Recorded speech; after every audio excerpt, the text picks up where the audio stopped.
Blog Talk Radio.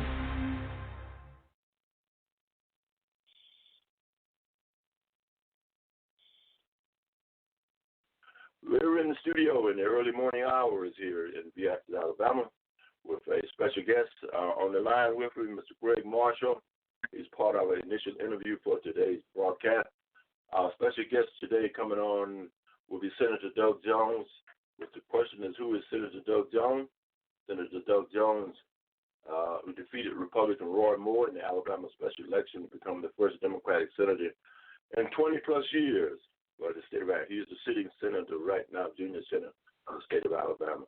Good morning, Mr. Marshall. Good morning, Bro Howard. How are you? Oh, I'm doing okay.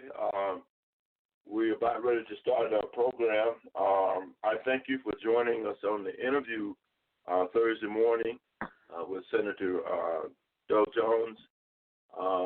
We're going to play the interview in its entirety. And afterward, we'll entertain callers if any callers that call in. But anyway, the conversation between me and you and the rest who will be calling in. So right now, let's get it going. On behalf of all of us here at Howcee and Gospel Blog Talk Radio, we want to thank you for joining Howcee Production Gospel host Freddie Howard and our special guest, Mr. Greg Marshall. Stay with us. More coming your way on Howcee and Gospel. Here we go. Good evening, good morning, whatever time it is, wherever you are, God is right there with you. You're listening to Howcee Production Gospel Blog Talk Radio. You can find us all over the internet at www.blogtalkradio.com/Howcee-production-gospel. We are your internet radio station. Sit back and relax and enjoy more of Howcee Production Gospel Blog Talk Radio.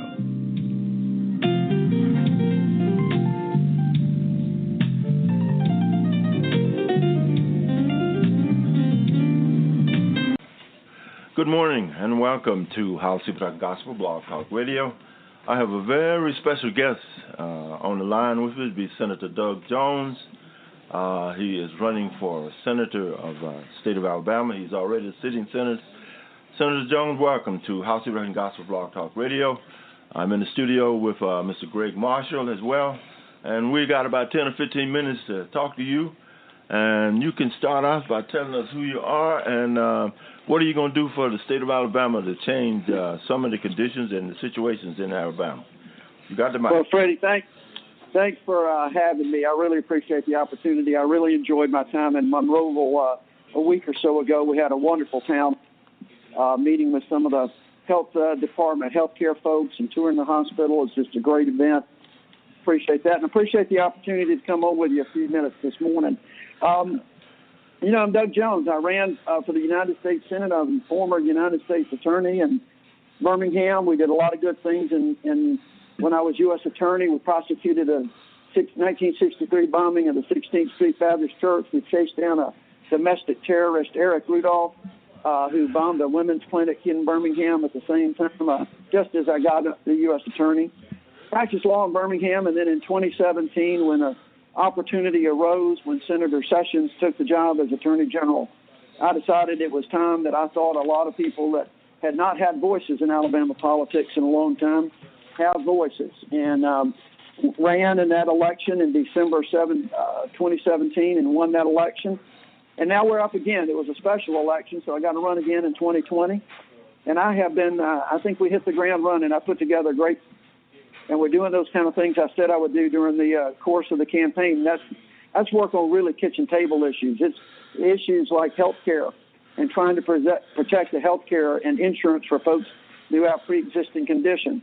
I've been a strong advocate of expanding Medicaid, and I've got a couple of bills pending that to give the states an incentive to do that.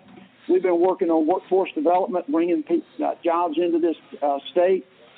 And doing those kind of things, I think, that are really important. We've been looking at a lot of different issues in different areas. For instance, in the Black Belt area, there's some real serious issues with sanitary sewage. So we put money in the appropriations bills last year to give people grants to help their septic tanks to help sewage systems grow. We've been putting in money for community health centers. We've been putting in things to train doctors to get into these areas, and also to increase broadband. I know there in Monroe County, there's still a significant amount of your population that doesn't have broadband. Mm-hmm. Well, that's the new power. I mean, you've got to have broadband these days to survive. It causes a homework gap with kids. It causes a business gap. So we've been doing those kind of things, Freddie, that I think that just really hits home straight with the American people and the people of Alabama. That's been my focus. And, I moved over to Armed Services this year. That's a big committee for Alabama because we've got such an amazing array of military, and what we do for the security of this country is just stunning. I was in Huntsville yesterday at the Missiles and Defense Symposium. It's just remarkable what's going on at Redstone Arsenal, what's going on at Fort Rucker, what's going on at Maxwell Air Force Base, Army Missile Command. So that's been a big issue for me, too, to try to make sure that the military stays strong for us, for our economy in Alabama, and for the security of the country. So, quick nutshell, buddy. Okay. Well, look, I'm going to ask a couple of questions that's been on my mind. Brother Marshall going to ask a couple, but your campaign when you were first elected was an outstanding campaign, and you garnered votes from some powerful people here in Alabama, especially the black vote, black women vote. But this time, people from the South in Baldwin County, your opponent, it is a foregone conclusion that it believes that Alabama is going to go Republican. How are you, in your effort to get the vote out, going to change that or challenge that? And I would very much like to be a part of that, me and Mr. Marshall, to help you change that. But how are you reaching out to bring out a mass votes for the state of Alabama to keep this 20-year Democrat in their offices continually? Well, I really believe that people are going to vote about what they care about and what their issues are, and not just about on a party. And that's what we've been focusing on. I've been focusing on issues and things that I can go back to the people of Alabama and talk to them about and have a dialogue about. I was in Monroeville for a town hall. I was in Hamilton for a town hall just this week. We've been doing those kind of things to talk about issues. And that's, I think, the challenge. The challenge is for me, the challenge for anybody, is to just simply go out there and say, what matters most to you? Does it matter most to who's in a particular party, or does it matter most to you who is standing up for what you believe in and those things that's going to affect everybody? And try to represent Alabama. Fred, the problems that we got here. And I think if you look back over my campaign and you look back over what I have done in the Senate, fine. Not everybody's going to agree with everything I do, but we have tried to do everything we can to represent one Alabama. Oh, I like one voice for everybody. And that's the thing that I think sets us, my campaign and me, apart from the other side. Well, you're already seeing nothing but division from the other side. Extremist positions on the right, and trying to and just use Alabama and use these hot button issues to divide people. That's just not who I am, not what I'm doing. I'm trying to bring people together to say, we don't always agree, but let's try to find that common ground. Let's agree on where we can agree, disagree and not be disagreeable about it, because that's how I think we progress. That's where I think we bring out vote that has been traditionally Democratic vote, but we bring a lot of people over, independent, moderate Republicans who want to change. Okay, all right. Mr. Marshall, I have a couple of questions for you. Mr. Greg Marshall. Yes, sir. Senator Jones, first I would like to thank you for giving us a block of your time here this morning. And yes, also, I think you've proven that you have the right formula for winning in a red state. Like I mentioned, I don't think that's been done. I was talking to Brahab this morning. That hasn't been done in over 25 years. So whatever that formula that you use during the special election, we want to get back and see, can we use that same template, in 2020? Because the first thing, you must win. You must win here. Some issues that I would like to speak to you about is, one of them that you have, and I read that you have already addressed it, concerning our veterans. I see where you had introduced a bill. It was a bipartisan bill from the other side as well, where you was going around and you was having the nursing homes in the rural area report back to you on an annual basis on the quality of care and life there. And some of the things that I would like to see amended to that, and I think I had mentioned it before, not only with the nursing home for the VA, we also need some further system with the VA clinics in the rural area. We currently have, in a lot of rural areas, we have they're seeing 15 to 20 patients a day, and they only have one physician there, and that's just unacceptable. So that's one area that we really, really need to start concentrating on. The people that take care of us, it's time for us to take care of them now. Well, I absolutely agree with you. You know, the issue with veterans is multifaceted. You've got health care issues, you've got mental health issues, you've got nursing home issues, and you've got another one called the widow's tax that I'll talk about in a minute. We started a lot last year looking at the veterans issues when it came to light of the conditions in some of the nursing homes. And so that's why we've had the bill to try to make sure that they report back and they report accurately. So when people are making a decision about their loved ones, a veteran for a nursing home, they're going to have a full report. It's going to be transparent.